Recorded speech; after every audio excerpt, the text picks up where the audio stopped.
Bonjour, je vous présente le 4053, un commutateur démultiplexeur multiplexeur analogique. Donc on a trois voies analogiques du côté droite, X, Y, Z, et on a X0, X1 vers X, Y0, Y1 vers Y, Z0, Z1 vers Z. Donc c'est 2 vers 1 ou 1 vers 2. Donc les entrées et sorties sont bidirectionnelles. Donc on sélectionne les voies en fonction de A, B et C. Donc par exemple, si on a A, B, C qui égale à 0, sur X on a X0, sur Y on a Y0, sur Z on a Z0. Si A vaut 1, à ce moment-là, X est égal à X1. Donc en X ici on a X1. Et là on a Y0 et Z0.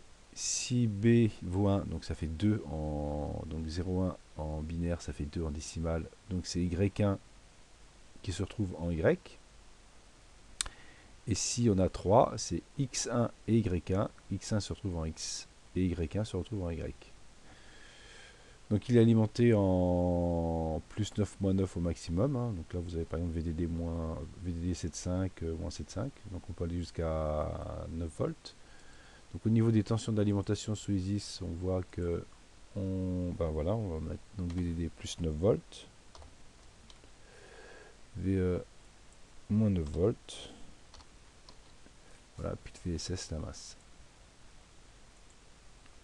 Donc en simulation, donc là on a donc en simulation on visualise en A signal jaune X, en B Y, en Z, en rouge C c'est Z. Voilà, donc en simulation on voit qu'en entrée là on a un signal sinusoïdal, donc c'est X0 qui se retrouve en X, Y0 qui se retrouve en Y et Z0 qui se retrouve en Z.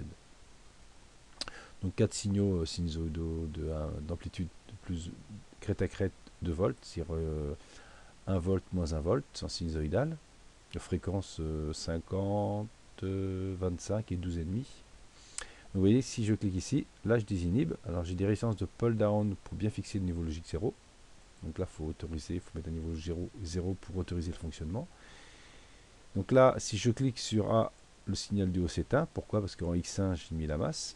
Si je clique sur B, Y, on passe Y égale Y1. Donc là, j'ai la masse, donc il s'éteint. Et si je clique sur C, j'éteins Z1. Voilà, parce que j'ai 0 sur Z1. Voilà. Donc c'est une voie vers 2 ou deux voies vers une. Les commutateurs analogiques, multiplexeurs, démultiplexeurs sont bidirectionnels.